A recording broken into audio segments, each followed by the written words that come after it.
forest is quiet tonight. Too quiet. It's the kind of stillness that settles just before something terrible happens. And that something is me. The pull of the transformation, the raw heat building under my skin. The new moon hangs in the sky, hidden, its darkness feeding my curse. No one ever suspects the new moon. They think the full moon is when the monster appears. But they're wrong. Oh, how wrong they are. I feel the change crawling through my bones, sharp and unbearable, and I welcome it. My muscles twist and snap as I drop to the ground, my hands clawing at the dirt. My skin tears, fur ripping through in thick, black waves. My jaws stretch, teeth lengthening into fangs that gleam in the moonless night. The pain should make me scream, but all I feel is hunger. An endless, gnawing hunger. I smell them before I see them. The campers, 3 of them, young, foolish. They're laughing around their little campfire, thinking they're safe in the dark. But the darkness belongs to me. I move silently through the trees, my paws brushing over fallen leaves without a sound. Their fire crackles, sending flickers of light through the woods, but they don't see me. Not yet. I can hear their voices, carefree, unaware that I'm circling them, my yellow eyes fixed on their every move. I stop just beyond the firelight, crouching low behind a thick tree. The scent of their fear isn't there yet. But it will be. The wind shifts, and one of them, tall with shaggy hair, pauses, sniffing the air. He turns his head, looking into the dark trees. Do you guys smell that? The others stop laughing, their smiles fading. Smell what?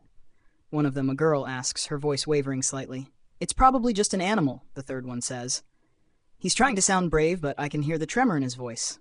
They always try to be brave. I wait, crouched in the shadows. The tall one is still looking into the forest, his eyes narrowing. I could charge right now, end it quickly. But I like the fear. I like watching it grow. Suddenly the wind shifts again, carrying my scent directly to them. The tall one stiffens. Something's out there. They all stand now, moving closer to the fire, their eyes scanning the darkness. They won't see me, not until I want them to.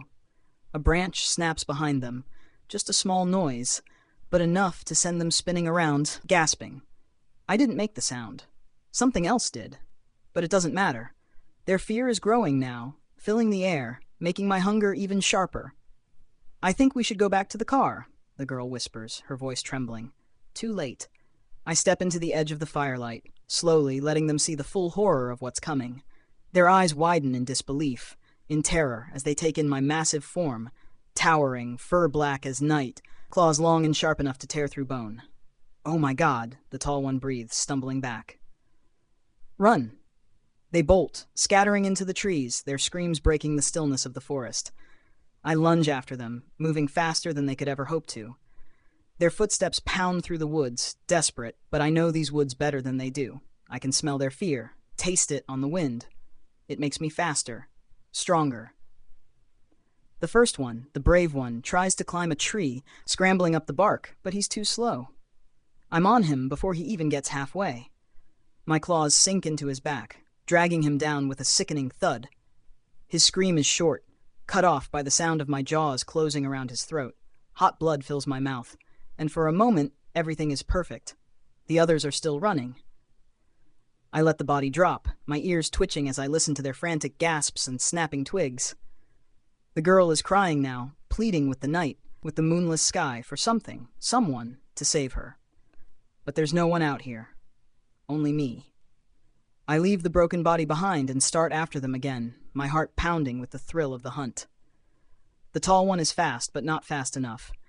He stumbles, his ankle twisting, and I hear him crash to the ground. I'm on him in seconds. His eyes meet mine for a brief moment before I end it. The girl is the last one.